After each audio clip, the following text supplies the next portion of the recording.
Bonjour, aujourd'hui c'est Happy Lundi et je suis très contente et très excitée parce que d'ici 3 jours, je vais partir aux États-Unis, à Houston, pour le Quilt Market.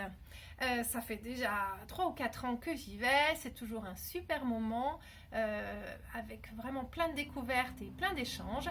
Et du coup, pour celles qui n'ont pas toujours suivi mes aventures ou qui n'ont pas toujours compris de quoi ils retournent ou qui se posent des questions, je vais essayer aujourd'hui d'y répondre. Ça ne m'empêchera pas de vous poster plein de choses pendant mon voyage là-bas, mais ce sera plutôt des choses visuelles. Alors, donc le Quilt Market, c'est un salon réservé aux professionnels du patchwork. C'est le salon réservé aux professionnels du patchwork. Je crois qu'il n'y en a qu'un. Donc en fait, ce Quilt Market a lieu 2 fois dans l'année. Il a lieu une fois à Houston, à la Toussaint, tous les ans. Et une autre fois au printemps. C'est pas toujours dans la même ville. Voilà. Donc en général, moi je suis allée une fois à Saint-Louis. Et puis c'est vrai que j'ai plutôt pris l'habitude de venir à Houston à la Toussaint. Alors, c'est un salon immense et ce qui est particulier, c'est qu'aussi vous avez le salon professionnel, donc qui dure 4 jours, pendant lequel donc est vraiment réservé aux professionnels. Et puis ensuite, vous avez 3 ou 4 jours de battement, pendant lesquels en fait ils vont démonter les stands des professionnels pour remonter des stands pour les particuliers, parce qu'après, au bout de ces 3-4 jours de battement, il y a ce qu'on appelle le festival et qui est un salon pour les particuliers, donc auquel vous pourriez par exemple aller si vous en avez envie. Alors c'est pas le plus grand salon du monde, en tout cas pour les particuliers, c'est pas le plus grand. Je crois qu'il reçoit entre 30 et 50 000 visiteurs, donc c'est déjà beaucoup, c'est un petit peu de l'ordre de création et savoir-faire à Paris. Qui lui est réservé aux loisirs créatifs, alors que là c'est vraiment que sur le patch. Mais le plus grand salon de patchwork du monde, il a lieu à Tokyo tous les ans, je crois, au mois de janvier. Voilà, j'ai ça dans ma tête pour peut-être pour un prochain voyage. Ces 2 salons se passent au centre des conventions de Houston. Et en fait, l'immense hall est partagé en 2. Donc, une partie, vous avez les exposants, d'abord pour les professionnels et ensuite pour les particuliers. Et dans l'autre partie, vous avez une exposition de patch, une très grande exposition de patch avec des choses très variées, du plus traditionnel au plus contemporain, pas du tout d'art textile ou très peu. Mais vraiment toutes les strates, toutes les possibilités de patchwork sont étudiées. Et donc cette expo dure pendant les deux salons. Et c'est de là que vous verrez, quand je vais rentrer, ou peut-être même pendant mon séjour, je partagerai des photos sur les réseaux sociaux. Et ensuite, dans l'artiste du vendredi, vous verrez sûrement pendant quelques semaines tout ce que j'aurais pu voir là-bas. Voilà, donc le salon est vraiment très grand, très étalé, avec des grandes allées un peu différentes de ce qu'on a ici. Enfin, en tout cas, il y a une immense allée centrale et puis des espaces quand même assez grands pour les expositions. Surtout que moi, quand j'y vais, les salons professionnels ne sont pas des salons où il y a beaucoup de monde. Un salon professionnel, je crois à Houston, il y a entre 2500 et 3000 personnes. Voilà. Pour le salon grand public, il y aura au même endroit donc 30 à 50 000. Donc vous voyez bien la différence, il dure à peu près pareil tous les 2. Le market, ce salon professionnel, il dure 4 jours. Mais en fait, la première journée est un peu particulière puisque le grand espace où il y a les stands n'est pas ouvert. Et c'est une journée qui est uniquement dédiée à des mini-conférences qui vont s'enchaîner toute la journée et qui vont nous permettre de découvrir plein de nouveaux produits, de discuter avec les designers, de les entendre nous raconter comment ils ont conçu leur collection, que les auteurs de livres nous parlent de leurs livres, que ceux qui inventent des nouvelles règles nous expliquent comment elles fonctionnent, et pareil pour les nouvelles techniques. Donc c'est une journée très remplie, on va enchaîner entre 10 et 15 petites conférences de 25 minutes à la suite, avec juste 5 minutes de changement pendant lesquelles on va se perdre dans les dédales des couloirs du centre de convention et on va enchaîner donc ces mini-conférences. Donc il y a à peu près 15 tranches de 25 minutes, mais pour chaque tranche, on a le choix entre 10 ou 15 ou même 20 peut-être mini-conférences différentes. Il faut choisir, aucune n'est refaite à un autre moment. Donc en fait, on ne peut pas tout voir et puis on essaye, voilà, on choisit en fonction des personnes qu'on aime, des choses au contraire qu'on veut découvrir. C'est pas toujours évident parce que des fois il y a juste 2 ou 3 lignes, il y a souvent que 2 lignes d'explication. Donc des fois il y a des bonnes découvertes, puis des fois on se rend compte que c'est quelque chose qui ne nous correspond pas du tout, enfin qui ne correspond pas du tout à notre boutique ou à notre clientèle. Mais c'est quand même une belle, une belle vue sur l'industrie. Je crois que c'est mon jour préféré parce que vraiment on a énormément d'informations par petits groupes. En plus, ça peut être l'occasion aussi de rencontrer des personnes. Et c'est dense, on n'a même pas le temps. Enfin, si on veut tout voir, on s'arrête même pas pour manger. On mange juste notre sandwich dans les 5 minutes où on passe entre 2 endroits où on change de salle. Mais c'est franchement une super journée et très instructive. Donc cette journée commence vers 10h jusqu'à 17h et ensuite a lieu à 19h le sample spree. Donc le sample spree, ça veut dire la fontaine d'échantillons. Il faut savoir que dans les salons professionnels, on ne repart pas, on n'achète pas la marchandise directement, puisqu'on achète en général en gros et que de toute façon sur les stands, il n'y a pas de marchandise ou très peu. Certains stands font ce qu'on appelle du cash and carry, c'est-à-dire qu'on peut acheter des choses directement, mais c'est vraiment une minorité. Alors en particulier les stands de tissus, ils vont nous présenter des collections de tissus qu'on pourra acheter, commander et recevoir en général en février, mars ou avril. Donc je vais sûrement pas revenir avec des rouleaux de tissu dans les valises. Mais par contre au sample spree, donc, on va pouvoir acheter des échantillons qui vont nous permettre d'expérimenter ou de même de préparer des modèles pour que en fait quand les tissus arrivent, on a les modèles de près et que ça arrive au même moment.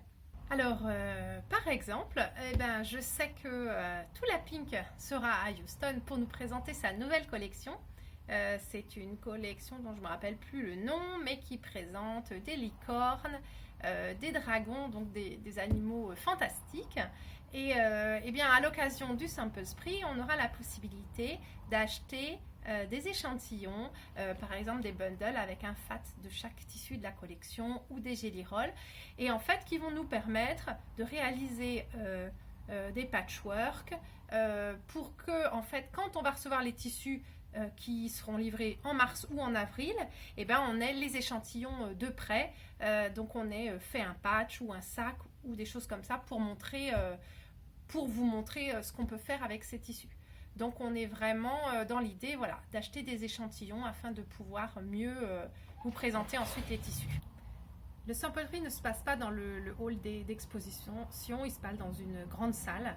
Il n'y a pas de stand, de stand dans le sens où on les connaît, c'est juste des tables sur lesquelles chaque fournisseur pose les produits à vendre. Il n'y a pas forcément de grosses quantités de tout, puisqu'on parle vraiment d'échantillons. Du coup, c'est un peu la foire d'empoigne, on fait la queue pour entrer, d'un coup les portes s'ouvrent et c'est un peu la précipitation parce que certaines choses sont en quantité assez limitée. Alors pour éviter aussi qu'il y ait des gens qui prennent tout, on a droit en général qu'à un assortiment de tissus de chaque sorte par boutique et on n'a pas le droit d'avoir des valises à roulettes ou des charrettes, on est vraiment limité donc à ce qu'on peut porter, éventuellement même les sacs à dos ne sont pas autorisés à l'intérieur, donc vraiment c'est que on peut remplir 2-3 sacs mais après il faut pouvoir le porter, donc on est limité, ça permet aussi qu'il y en ait pour tout le monde. Donc le sample spree c'est sympa, on peut acheter une règle, c'est vrai que quand on va à un salon professionnel, on commande des choses et puis en général chez chaque fournisseur il faut acheter un minimum de quantité, donc il faut acheter 10 règles ou 20 règles, ça dépend du prix des choses. Et là par exemple on peut acheter une règle juste pour l'expérimenter, donc ça c'est vraiment chouette, ou une fiche de kit pour la faire avant de voir si on va vraiment la vendre en boutique. Donc le sample spree c'est la première fois qu'on voit ça on se dit on ne sait même plus où donner de la tête. En plus les stands ne sont pas très bien identifiés, donc on ne sait pas où est celui qu'on veut voir, et donc c'est 1h30 de folie intense. Donc ça c'est la première journée, on a commencé à 10h le matin et puis là on est plutôt vers 9h30 le soir, comme nous on est arrivé la veille. Et c'est une journée bien remplie. Alors je dis nous parce que Corinne, que vous connaissez à la boutique, sur les salons, viens avec moi. Donc on est arrivé la veille soir, donc on est en plein jet lag et on s'enfile cette belle journée, mais c'est pas grave, hein, pas de repos pour les braves, voilà, et puis on en profite au maximum.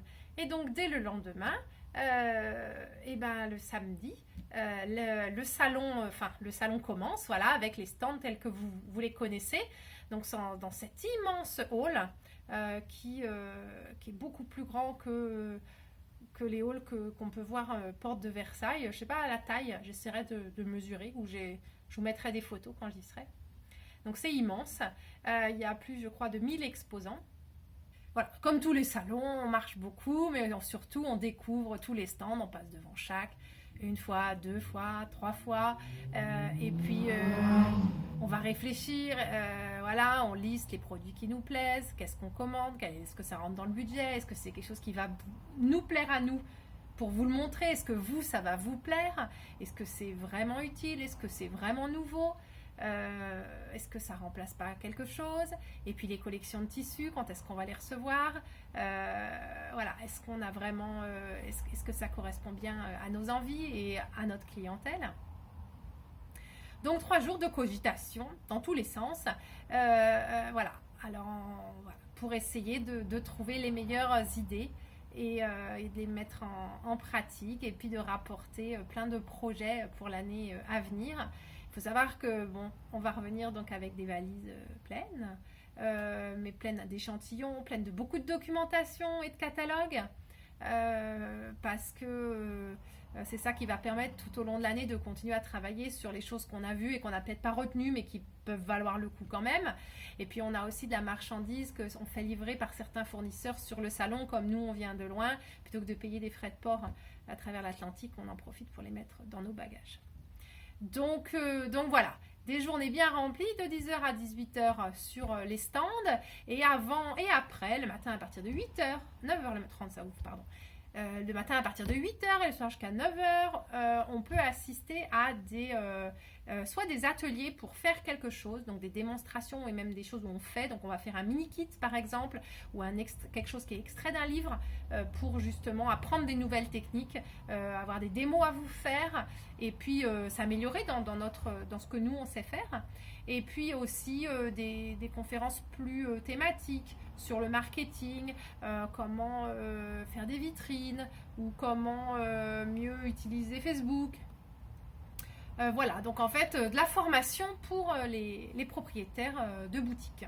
Voilà, donc si vous voyez, ça fait des journées qui peuvent aller de 8h le matin à 8h30 le soir. Quand on rentre après à l'hôtel, en général, on pique-nique sur le lit, et puis on envoie quelques messages, et puis on se couche, et hop, c'est reparti le lendemain pour une autre journée pleine d'aventures. Donc ça va durer pendant 3 jours. Le dernier jour, le lundi, ça ferme vers 15h. Donc on pourra peut-être faire un petit peu de shopping l'après-midi. Et puis le lendemain matin, même si le quartier du centre de convention n'est pas du tout un quartier pour faire du shopping, c'est un quartier d'affaires qui a beau s'appeler downtown, c'est-à-dire centre-ville, ça ne ressemble pas du tout à un centre-ville de chez nous. Donc il y a un petit peu de boutiques, mais bon, rien de vraiment très folichon. Mais enfin bon, on pourra voir ça, ou éventuellement se déplacer un petit peu, mais après il sera très vite temps, vers 12h30, d'aller à l'aéroport pour redécoller et rentrer, donc 5 jours après, 5-6 jours après être parti. J'ai oublié de rajouter que dans ces 3 jours, on a souvent le soir des soirées qui sont organisées par des fournisseurs.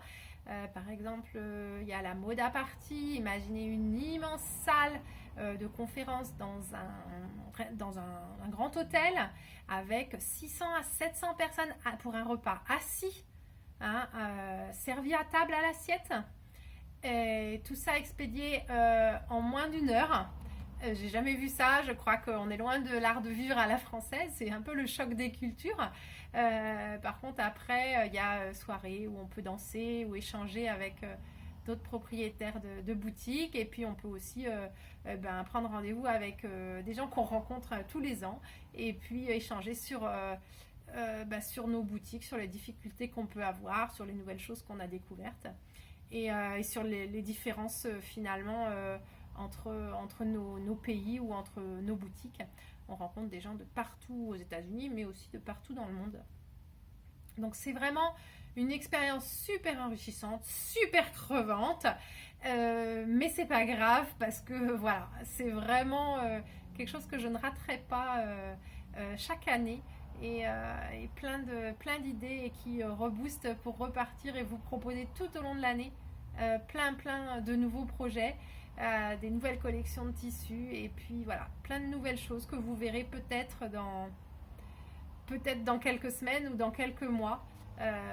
Parce que des fois on voit des choses et il faut du temps pour arriver à les exploiter, à les faire venir. Alors par exemple dans les choses que j'ai découvertes à Houston, il y a les règles Westali, donc ces règles à quilter que vous appréciez beaucoup en ce moment. Je les avais vues je crois il y a 3 ans, j'avais trouvé ça super mais j'avais pas tout compris comment ça fonctionnait. Je me demandais si ça pouvait vraiment s'adapter à tout, voilà. Et du coup c'est l'année d'après seulement que je me suis décidée vraiment à en acheter pour vous les proposer. Et là, ça a fallu que ça mûrisse dans ma tête. Et je pense aussi aux les grandes tables à quitter que je vous ai proposées le mois dernier, que vous pouvez commander en boutique en ce moment. Et je les ai vus il y a 2 ans je crois à Houston, ou même il y a 3 ans.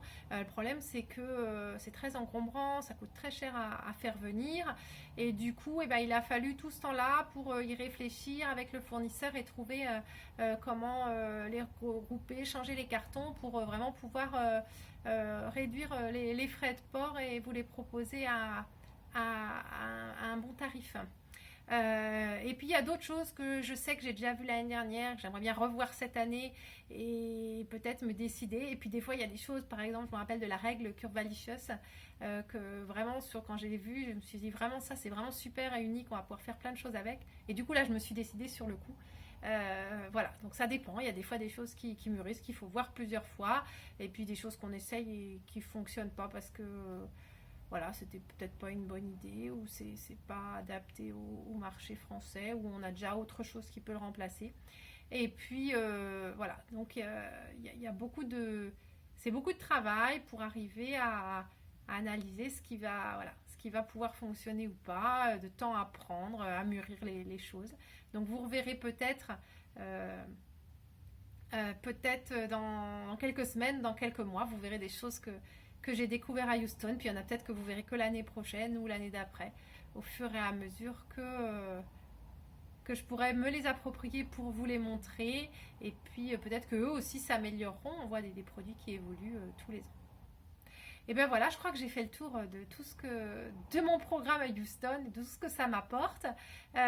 Du coup, je vais vous laisser, je vais aller faire mes valises et préparer tout ce qu'il me faut pour aller là-bas et tout ce qu'il faut que je prépare avant pour qu'ici ça tourne rond. Bien sûr, une bonne partie de mon équipe sera là pour vous accueillir à la boutique et pour préparer vos commandes sur le site internet.